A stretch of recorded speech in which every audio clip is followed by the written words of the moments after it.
What would you do if a zombie virus broke out 7 days later and you were the only one who knew about it? You're a famous YouTuber who wakes up 7 days before the zombie outbreak, but you're not sure if it's all a dream, if it's a rebirth. Keep in mind that there will be a 448 million pound lottery and a volcanic eruption in Japan. These two events, predictably, become hot topics in the evening. You panic, but it's actually a rebirth. The zombie virus outbreak was even more dramatic than in the movies, destroying all order in just a few days. With only 7 days until the zombie virus outbreak, you were trapped in your room, dying of starvation the last time. You couldn't bet on being reborn again the next time, so you had to act quickly. You went to the lottery booth and purchased a ticket, remembering the numbers your friend had mentioned when they won $800,000. Called your parents and told them to come to you for Father's Day while you waited for the draw. Signal was cut off quickly the last time, and you never knew what happened to them until you died. This time, you stated that the entire family should be present.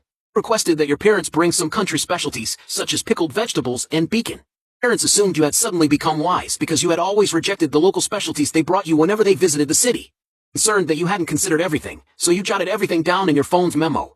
YouTuber who works from home and earns a few tens of thousands of dollars per month. It's a duplex penthouse in the suburbs for its low price and large size, and it is now useful for stockpiling. You still have $1 million in savings. Believe that you only paid $150,000 for the house. Money were the least valuable when the zombie virus outbreak occurred. $1.8 million after adding the $800,000 from the lottery. Parents arrive, you will discuss using their savings and pension for a total of $2.5 million.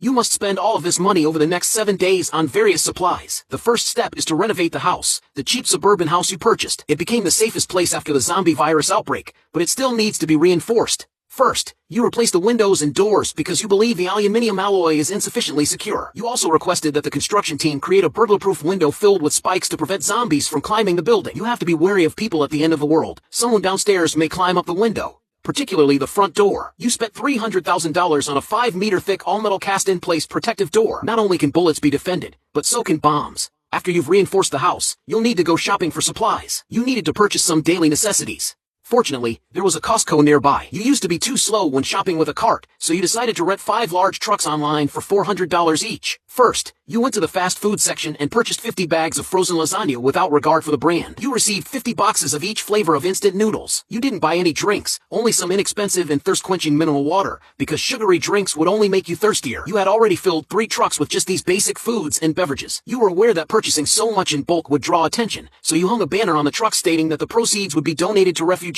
You asked the truck drivers to return them first, then went to the meat and egg section. You paid $20,000 for 20 heads of beef rather than by weight, but you didn't mind because the cost of meat had risen dramatically since the zombie outbreak. You also received 3 trucks of common and inexpensive meat, such as chicken, pork, and duck. You spent another $20,000 on 100 bags of flour, each weighing 100 kilograms. If you calculate 1 kilogram per person per day, the 100 bags of flour would last your family of 3 for 27 years. You had purchased 5 tons of inexpensive potatoes and vegetables. You couldn't forget about the power supply. After the zombie outbreak, the entire country's power supply went out within 5 days, and most people died in the darkness of the night. Because generators were easily broken, you purchased 5 for backup. Because power banks were useless at the end of the world, you went straight to the factory warehouse and purchased 100 million milliamp hours charging boxes. Your parents had already arrived when you arrived home. Everyone was taken aback when they saw how many supplies you had purchased. You were going to say it was supplies for donation, but you realized they'd figure it out sooner or later, so you just told your parents the truth. Your parents were moved to tears when they learned you were going to starve to death at home.